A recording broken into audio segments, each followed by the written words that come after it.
warahmatullahi wabarakatuh. Perkenalkan, nama Ibu Marwiyah yang mengajar mata pelajaran kewirausahaan atau PKWU.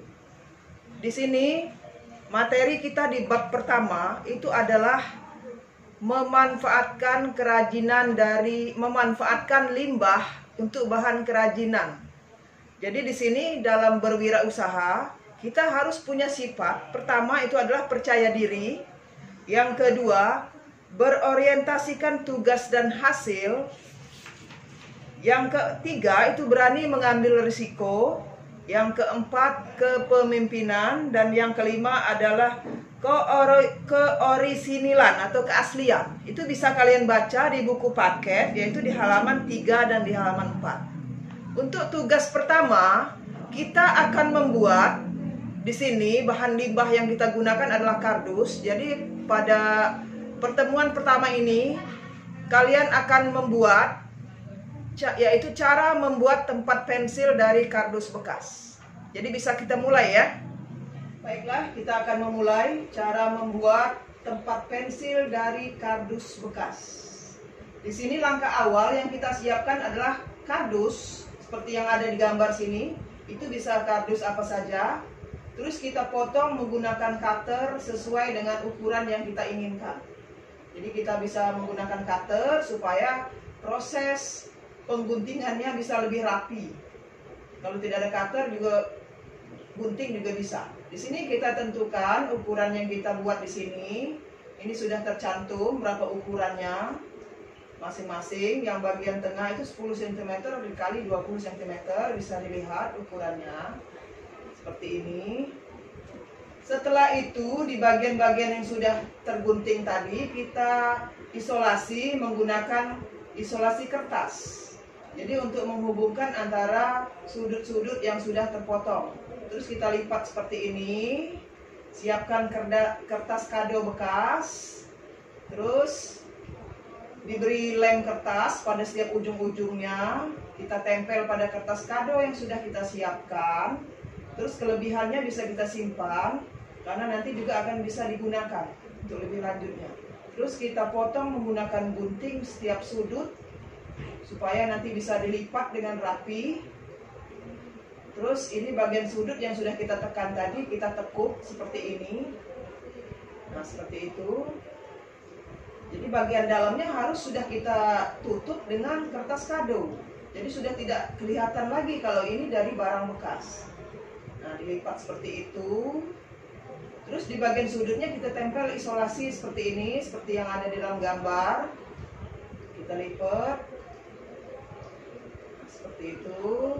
Setiap menggunakan isolasi kertas. Nah, setiap sudutnya kita isolasi. Isolasi yang kita gunakan adalah isolasi kertas. Itu bisa dibeli di toko buku atau di tempat fotokopian juga banyak ini. Jadi tujuannya untuk mempermanenkan atau mengelem secara permanen.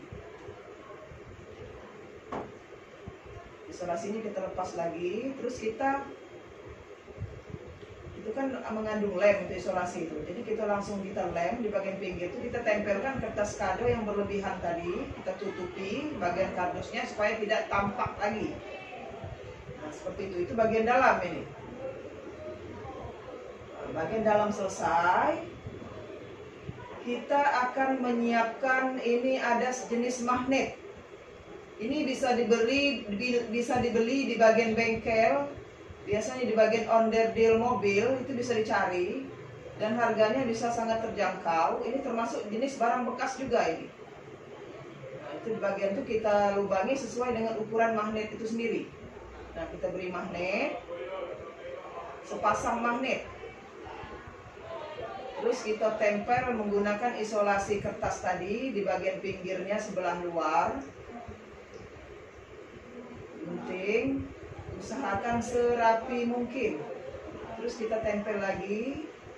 Ini kan isolasi merangkap sebagai lem itu biasanya. Itu banyak sekali jualannya. Bisa dicari di tempat alat tulis kantor. Kita lapisi lagi dengan kertas kado yang sudah kita siapkan tadi dan warnanya harus senada. Kalau sudah, kita siapkan kertas ukuran 19,5 cm kali 2,5 cm dan ukuran kecil. Kita beri lem dulu.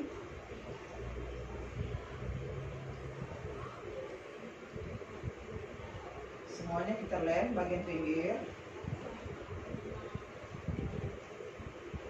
Nah, setelah itu kita tempel, kita balut dengan kertas kado yang sudah kita siapkan.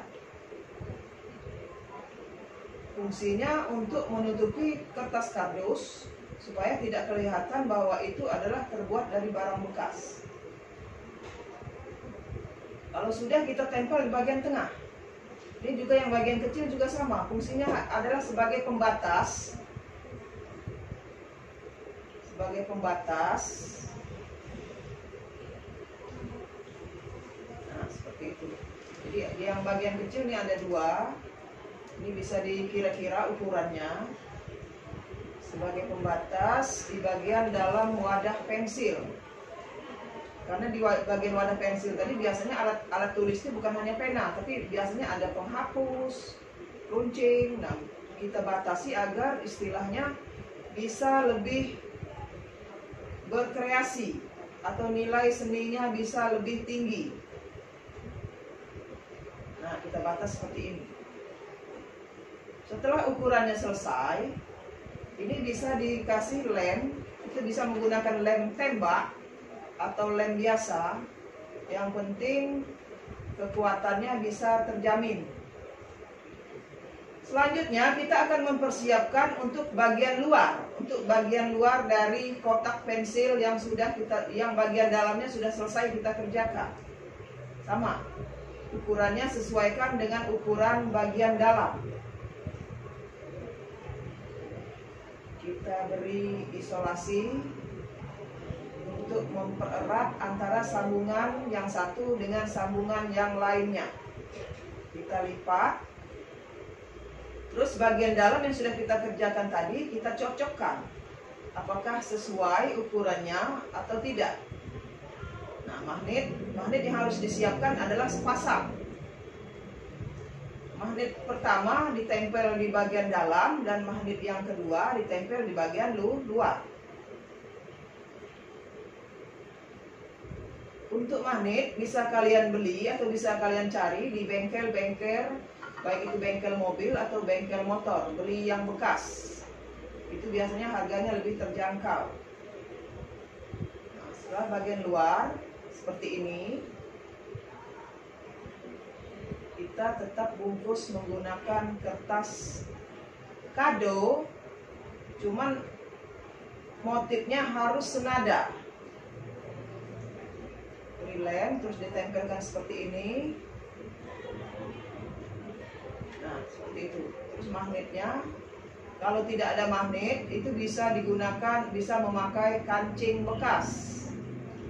Cuman kalau kancing bekas itu kan tidak bisa menempel, jadi harus ekstra, harus dibeli tali di bagian luar. Sekarang kotak pensilnya sudah selesai. Bisa kita lihat di sini. Kalau kurang paham, videonya bisa diulang lagi dari awal. Jadi kotak pensil yang kita... Ya. Assalamualaikum warahmatullahi wabarakatuh. Anak-anakku sekalian, dari video yang barusan ditayangkan tadi, mudah-mudahan kalian bisa mengerti langkah-langkah cara membuat kotak pensil dari kardus bekas. Jadi tugas tersebut harus kalian selesaikan minggu depan. Jadi minggu depan kita tidak belajar kewirausahaan. Jadi tugas kalian minggu depan menyelesaikan kotak pensil yang sudah kita tonton bersama-sama di video tadi. Kalaupun kurang jelas bisa kalian ulang. Terus minggu depan kalian mulai mengerjakan dan dikumpul pada hari Sabtu berikutnya. Sebelum materi selanjutnya kita lanjutkan lagi pada bab yang akan datang. Sekian, wassalamualaikum warahmatullahi wabarakatuh.